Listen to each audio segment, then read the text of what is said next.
കള്ളന്മാരെ സൂക്ഷിക്കുക.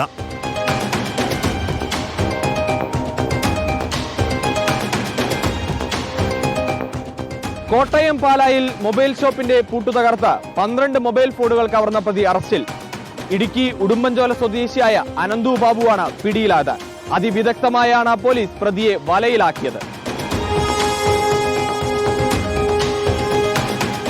കഴിഞ്ഞ മാസം 12-ാം തീയതി രാത്രിയിലായിരുന്നു സംഭവം. പാലായിൽ മീൻകടയിൽ ജോലി ചെയ്തിരുന്ന പ്രതി മുൻകൂട്ടി കട നോട്ടമിട്ട് വെച്ചിരുന്നു. നേരത്തെ പദ്ധതി തയ്യാറാക്കിയതുപോലെ രാത്രി കടയുടെ സമീപത്തെത്തി കയ്യിൽ കരുതിയിരുന്ന ആക്ഷൻ ബ്ലേഡ് ഉപയോഗിച്ച് പൂട്ട് തകർത്തു.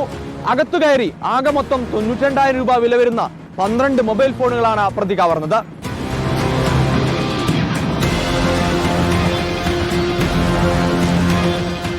മോഷണം പോയ കടയിൽ നിന്നും CCTV ദൃശ്യങ്ങൾ ലഭിച്ചില്ല.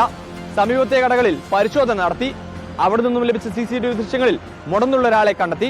പക്ഷേ അതിൽ നിന്നും പോലീസിന് പ്രതിയിലേക്ക് എത്താൻ കഴിഞ്ഞില്ല. തുടർന്ന് മോഷണം പോയ ഫോണുകളുടെ IME നമ്പർ കേന്ദ്രീകരിച്ചായിരുന്നു അന്വേഷണം. സൈബർ സെല്ലിന് സഹായത്തോടുകൂടി നടത്തിയ ഈ അന്വേഷണത്തിനൊടുവിലാണ് പോലീസ് പ്രതിയിലേക്ക് എത്തിയത്. ഈരാറ്റുപേട്ട പോലീസ് സ്റ്റേഷനിൽ പ്രതി അനന്തുവിനെതിരെ സമാനമായ കേസ് നിലനിൽക്കുന്നുണ്ട്. പ്രതിയെ പിടികൂടുന്നതിൽ ഇതാണ് കേസിൽ ഏറെ നിർണായകമായത്. ഉടുമ്പൻചോല പ്രദേശത്ത് കറങ്ങി നടന്നിരുന്ന പ്രതിയെ ഒരാഴ്ചയോളം പോലീസ് നിരീക്ഷണത്തിൽ വെച്ചു. അതിനുശേഷം ഈരാറ്റുപേട്ടയിലെ കേസിലെ ചില വിവരങ്ങൾ അറിയാനുണ്ടെന്ന് പറഞ്ഞ് വിളിച്ചു വരുത്തിയാണ് കസ്റ്റഡിയിലെടുത്തത്.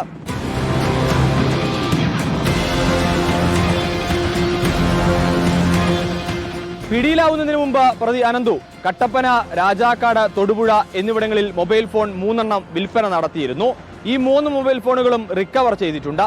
തെളിവെടുപ്പ് പൂർത്തിയാക്കിയ പ്രതിയെ കോടതിയിൽ ഹാജരാക്കി റിമാൻഡ് ചെയ്തു. റിപ്പോർട്ടർ, കോട്ടയം.